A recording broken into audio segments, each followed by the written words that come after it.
A very good afternoon and welcome to this edition of Lunchtime News. I'm Katharina Chang. Let's take a look at what's making headlines this afternoon. The number of arms available for protection at prisons is inadequate. The Prisons Department. 8-hour water cut to affect several areas in Colombo today. Death toll from South Korea ferry tragedy climbs to 64. And on to local news.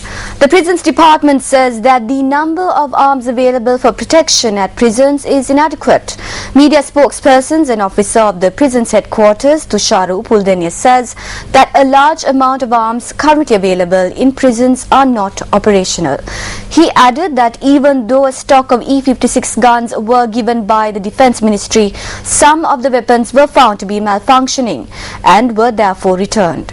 He also noted that the Defence Ministry has been notified of the shortage of weapons and measures have been taken by the department to provide new weapons.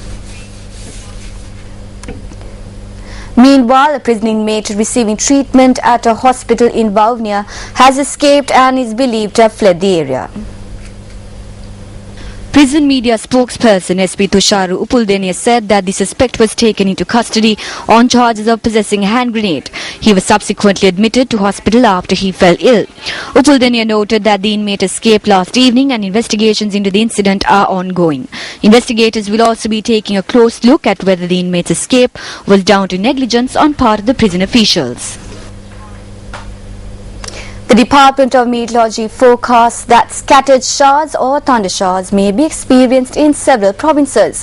We are now joined by the Deputy Director of the Met Department, Ajit Vijayamana, with more on the prevailing weather system. Showers or thunder showers will occur at several places over most provinces during the afternoon or evening.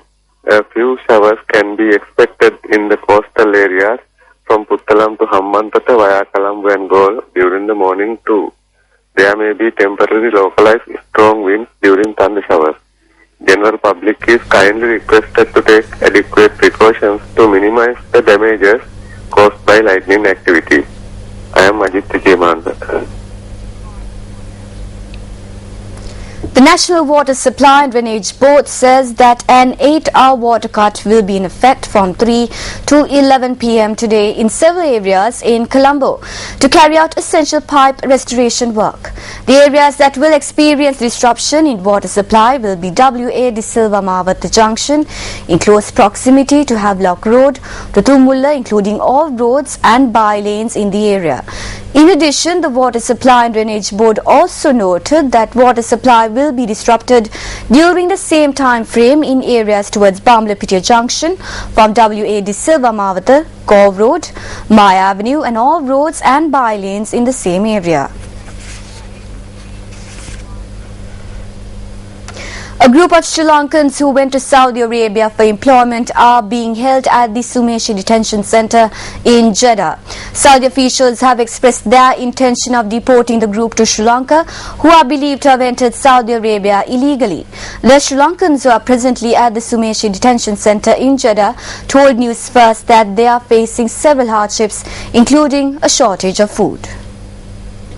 3 people eat from one plate. There are no facilities. There are some who are ill. We have blisters on our body. We eat only what we are given. There is nothing we can do.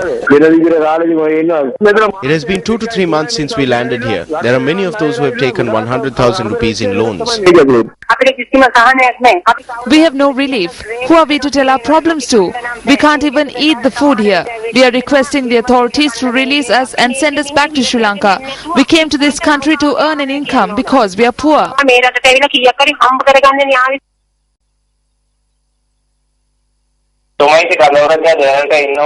There's a group of 30 Sri Lankan male and female detainees at the Sumeshi Detention Center. We are hoping to deport them back to Sri Lanka soon. Arrangements have already been made. The women in the camp, however, face problems as they have matters to resolve with their employers before we can send them back to the island. Now the Around the World team, who are on a goodwill tour to promote the upcoming World Conference on Youth 2014, which is to be held in May this year, is currently in Rome, Italy.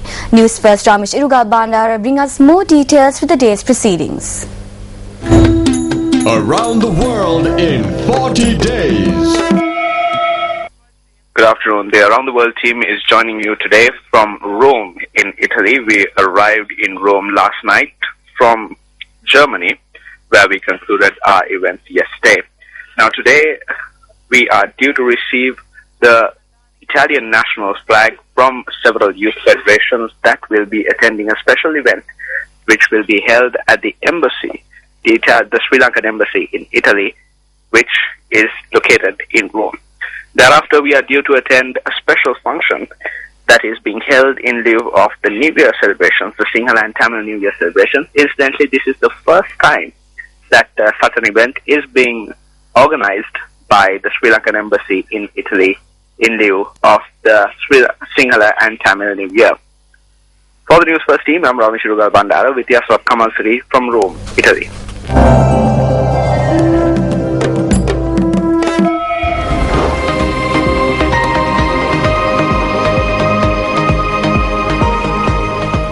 Staying with local news, an individual has been killed with the use of a sharp weapon in Kandani Gedara Pannala. The victim is a 55-year-old resident of the Vadumunne Gedara area in Nadalagamuwa. The police stated that an unidentified group had stabbed the individual with a sharp weapon.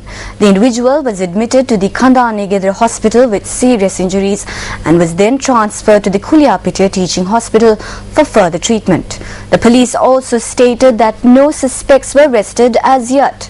The Pannala police have commenced further investigations into the incident. On that note, we wrap up this edition of Lunchtime News. It was an absolute pleasure having you with us. For the News First team, I'm Katharina Chang. Have a lovely day ahead.